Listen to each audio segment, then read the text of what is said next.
నారాయణ సమారంభాం వ్యాసశంకర మధ్యమాం అస్మదాచార్య పర్యంతం వందే గురు పరంపరం. గురువుకు సంబంధించింది కనుక గురుస్వామిది కనుక అనాదిగా గురువులు పరంపర సాగుతూ ఉంది, అలా తీసుకొస్తుంది. 18 సార్లు వేస్తే 18 అని పేరుతో గురుస్వామి అవుతారన్నట్టు ఆ గురువు నడిపిస్తూ ఉంది. ఆ గురుతర బాధ్యత తీసుకుని ముందుకు నడిపించకపోతే ఈరోజు మనకి వేదికలు లేవు, వినియోగాలు లేవు, వినోదాలు లేవు, విద్య లేదు. ఎక్కడో చోట అమ్మ నుంచి గురువు దాకా రకరకాల విద్యలు. అలా గురుస్వామిగా భావన చేస్తే అన్నయ్య సాయన 18 సార్లు పైగా చేసి ఉంటారు. ఆయనకి గురువుగా భావన చేయొచ్చు ఈ సమయాన.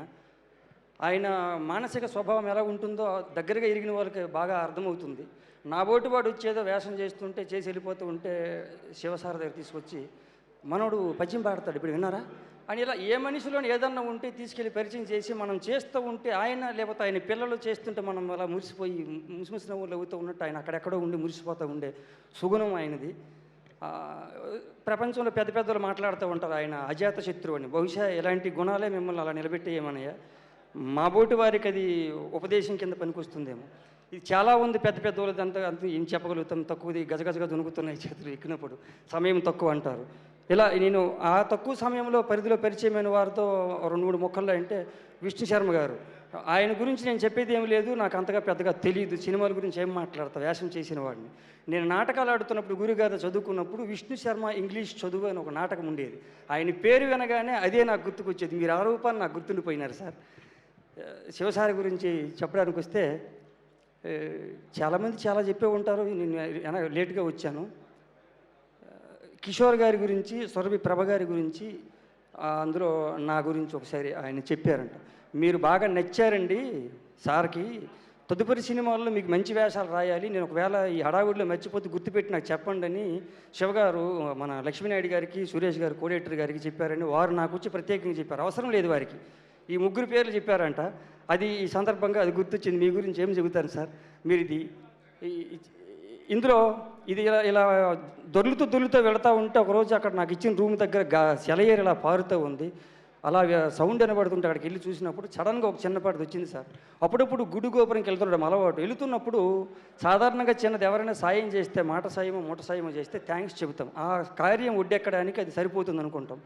అలాంటి క్రమంలో శతమానం భవతి అని దీవించే బాపనయ్య పట్ల మనం ఎంత కృతజ్ఞతగా ఉండాలి, 100 ఏళ్ళు బతకాలి కదా అనే ఆలోచన నాకు రావడానికి కారణం, వెళుతుంటే ఏమి సినిమా చేస్తున్నారండి మీరు అని అడిగేవారు పంతులు గారు అయ్యేవారు.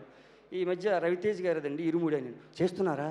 ఆయనకి సరే ఇది ప్రస్తుతమో అప్రస్తుతమో కాకపోతే ఎక్కువ సినిమాల్లో మేము చూసిన తర్వాత ఆయనకి వైవిధ్యమైన సినిమాలు మేము మిస్ అయిపోయామండి. మొన్న పూజా కార్యక్రమం వెళ్ళినప్పుడు చెబుదామనుకుని సాహసించాను, కానీ వేళ కుదరలేదని పంతులు గారని, మీకు కుదిరితే నా తరపున చెప్పండి అన్నారు. సరేనండి అన్నాను. అది నాకు గుర్తుకొచ్చి అక్కడ కూర్చున్నాను సార్. పక్కన ఇంకో పంతులు గారు అన్నారు, వారు ప్రయోగాలు చేశారు, నాకు ఆటోగ్రాఫ్ సీట్ ఎమోర్సల్ ఏంటిది కుదరలేదు, అందుకే మళ్ళీ యథావిధిగా జనంకి నచ్చే సినిమాల్లోకి వచ్చారు, మేబీ ఈ సినిమా కొత్తగా చూస్తున్నాం అంటున్నారు, చూద్దామని ఆ పంతులు గారు ఇంకొక ఆయనకి సమాధానం చెప్పారు.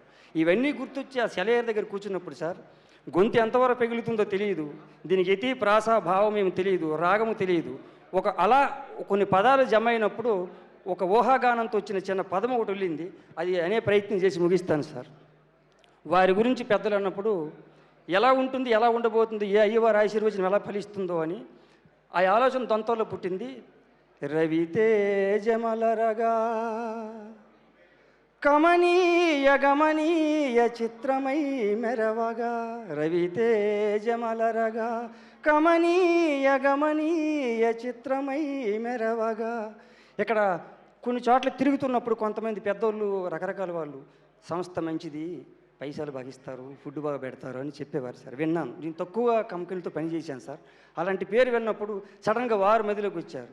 కార్మిక సిరి కార్మిక సిరి కార్మిక దరి కార్మిక సిరి కార్మిక దరి మైత్రీ నెలవుగా, కార్మిక సిరి కార్మిక దరి మైత్రీ నెలవుగా, శివ నిర్వాణ షట్కమై మెరవగా, ఇలగా ఇలగా ఎలాగా ఇలాగా రవితేజమలరగా. ఏ అయ్యవారి ఆశీర్వచనం ఫలించింది అన్నయ్య మీ పట్ల? పెద్ద హిట్ కొట్టారంటున్నారు. ఇక్కడ ఉడ్లు అంటారు. ఎవరో రీల్స్లో పంపిస్తూ ఉంటే పూణేలో ఎక్కడో ఇంత గుట్టలుగా పేపర్లు పడి ఉన్నాయి సార్. చిరంజీవి గారి సినిమా, బాలకృష్ణ గారి సినిమా చూసి అలాంటి గుట్టలు చూసి అని తప్పితే నాకు మిగతా ఏం తెలియదు సార్. ఇంత గుట్టలు పడి వీడియో పంపారు రవిశారద సినిమా అని. అంటే అంతగా వెళ్ళిపోయింది సార్ అయ్యప్ప ఇరుముడి ఇటువైపు అటువైపు రెండు వైపులు ముడేసి కుట్టింది. ఈ వేదికలో ఇలా పాలు పంచుకునే భాగ్యం నాకు కలిగింది.